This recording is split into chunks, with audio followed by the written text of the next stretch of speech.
po mga bro mga sis, mapagpalang unang biyernes po ng Marso sa ating lahat. May i-share lang po ako sa inyo mga bro mga sis. Ito po yung isa ko din pong isang mutya na inaalagaan. Yan po mga bro mga sis. Oh. Napakaganda po mismong galing po yan ng mahal na inang kalikasan. Yan po. Itlog po yan na naging bato. Tingnan nyo po. Oh. Grabe, napakaganda po yan mga bro mga sis. Bihira po yan. Yan. Napakaganda po niya. Oh. Tingnan nyo po, may gabay din siya. Ayan po. Oh. Napakaganda po nito mga bro mga sis. Tapos, napakahusay po nito. Pang kontra, pang depensa, at pang paswerte din mga bro mga sis. Ayan po. Oh. Tingnan nyo po, kakaiba talaga siya. Ayan. Kalikasan po yan mga bro mga sis. Ayan po. Tingnan nyo po. Yan. Isa po sa iniingatan ko din po ito mga bro mga sis. Matagal na din po ito sa akin. Ayan po.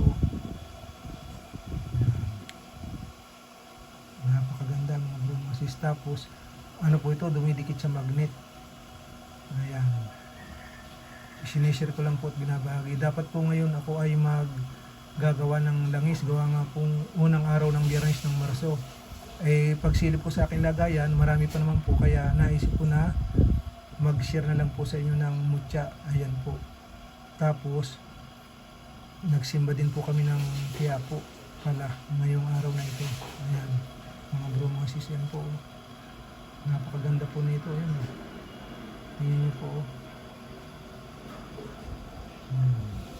Ayan ang gabay niya mga bro mga sis. Ayan po. Ayan. Sa mga malalakas ng third eye, makikita po nyo kaagad yan. Ayan po. Ayan, tingnan niyo po, original mga bro mga sis. Legit na legit po yan. Ayan po. Tingnan niyo po maigi. Ayan. Kayo na po ang humusga mga bro mga sis. Gawang inang kalikasan po yan mga bro mga sis. Mismo kalikasan po ang gumawa at humulmo dito mga bro mga sis. Ayan. Tapos dumidikit po yan siya sa magnet. Try po natin. Ayan po. Ayan po. Dikit na dikit siya.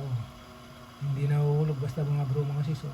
Kahit inaalog-alog ko na po ang magnet, ayan nanatili pa rin po siyang nakadikit. Ayan. Napakaganda po niyan mga bro mga sis. Ayan po. Grabing dumikit sa magnet. Nakaiba talaga sa mga bro mga sis.